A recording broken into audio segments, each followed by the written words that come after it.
And to begin, I would like with a game which is probably the most famous game with the exchange sacrifice, and this is the game between Reshevsky and Tigran Petrosyan. So, in the position on the diagram, we have a typical situation. White has the pair of bishops, very strong center. And now white is ready to launch the attack in the center, trying to open the position playing e6, or maybe to play bishop f3, and then trying to push the pawn d4. Also, white has the attacking possibilities by the move h4 and h5, rook g3, and trying to attack the king.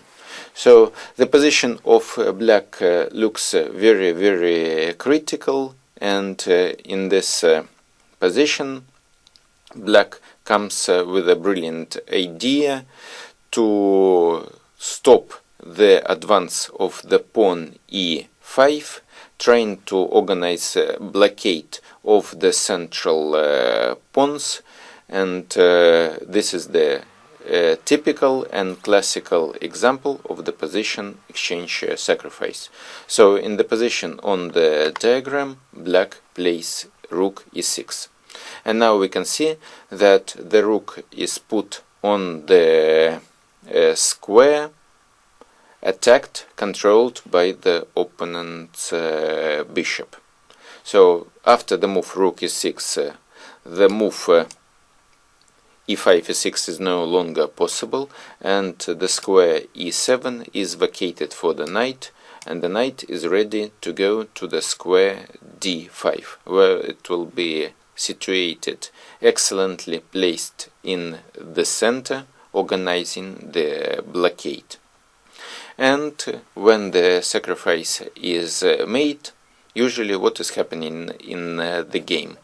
The opponent sees that he can win the exchange, and since there is nothing direct, there is no clear way to understand why is accepting this exchange sacrifice is not good. Usually 90% of the players will grab and accept this exchange sacrifice, even if from the objective and chess point of view accepting chess sacrifice is not good. And this is what I call that most of the chess players or the people in this world are greedy, and accepting winning the material, it is the similar like winning money, earning money in life. So if we look at this position from the chess point of view, that the bishop on g4 is stronger than the rook on e6, and probably from the chess point of view it would be better for white to play h4, afterwards trying to play h5, rook g3, and playing for attack.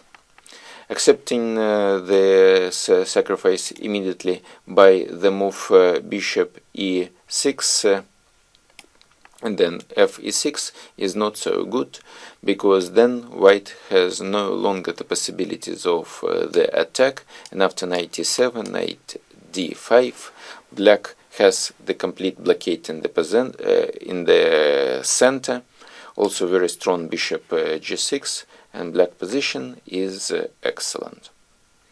But of course Samuel Reshevsky was a very strong player, and he didn't took the rook on e6 immediately, and now he made the move a4.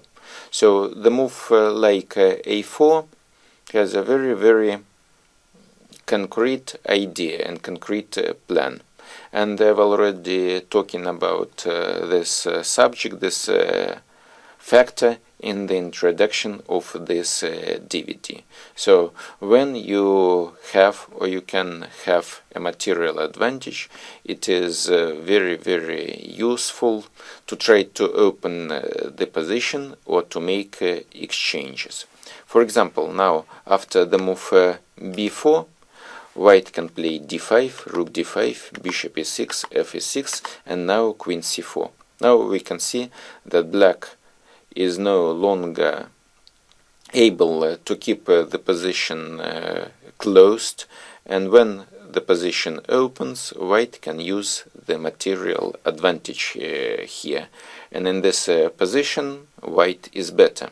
The same thing can also happen after the move b e4, when after d5, rook d5, bishop e6, f e6 or queen e6, it doesn't matter.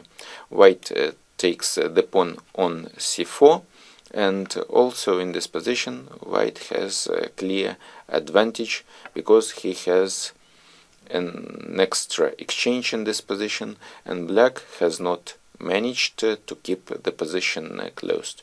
So that's why after the move a4, black is making a strong move knight e7. And now white has no time to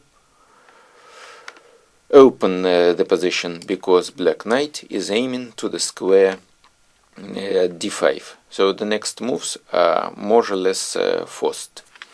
Bishop e6, f e6, queen f1. So it is necessary to play queen f1 to keep eye on the pawn c4.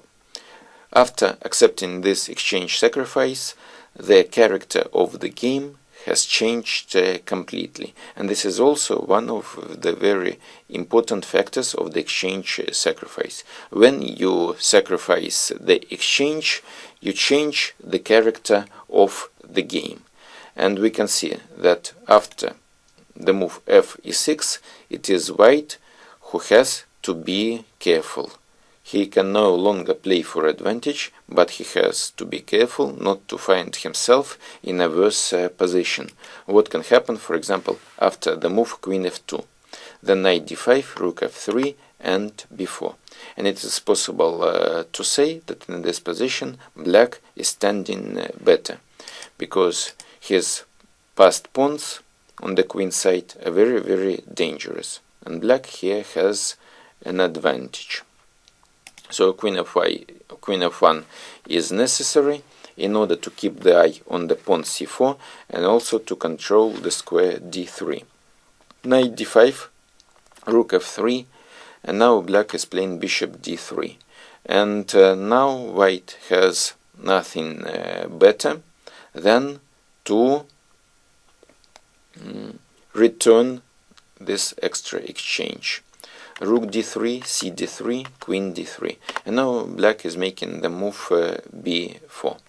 It is very risky for white to play c4, because after knight b6, rook c1, knight e4, bishop a1, queen c6, it is the position where black probably has a big advantage, because black is blocking white pawns in the center, and white is no longer able to play d5.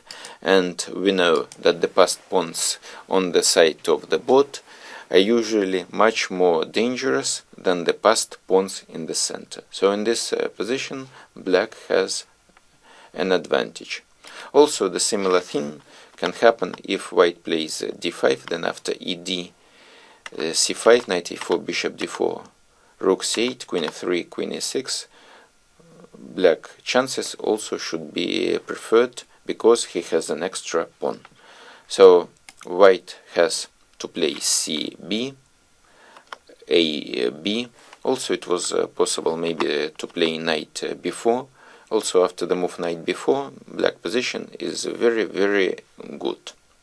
But after ab, a5, rook a8, rook a1, queen c6, we can see that despite being the pawn down, chances in this game are equal, because knight d5 and the pawn e6 are better than the bishop b2, pawn d4, and the pawn e5.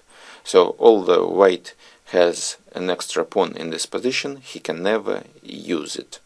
And it is also very similar to the exchange sacrifice. So when you create or make positional exchange sacrifice, in exchange you get positional benefits which compensate the loss of the material. And after bishop c1, queen c7, a6, queen b6, bishop d2, b3, queen c4, h6, we see that sooner or later the pawn b3 will be exchanged for the pawn a6, and the game will finish in a draw. And here the game has been agreed to a draw because no side can play for advantage. I want to tell that this game has been annotated by David Bernstein in his book on a candidates tournament in Zurich 1953. And since then this game has become very famous. And of course any chess player must know this classical example of the positional exchange sacrifice. And as a conclusion to this game, I would like return to the position on the diagram. It is clear that white has an advantage in this position, but after exchange of the sacrifice, black has completely changed the character of the game and was able to neutralize the pressure of the opponent and make the draw to achieve the desired result in this game.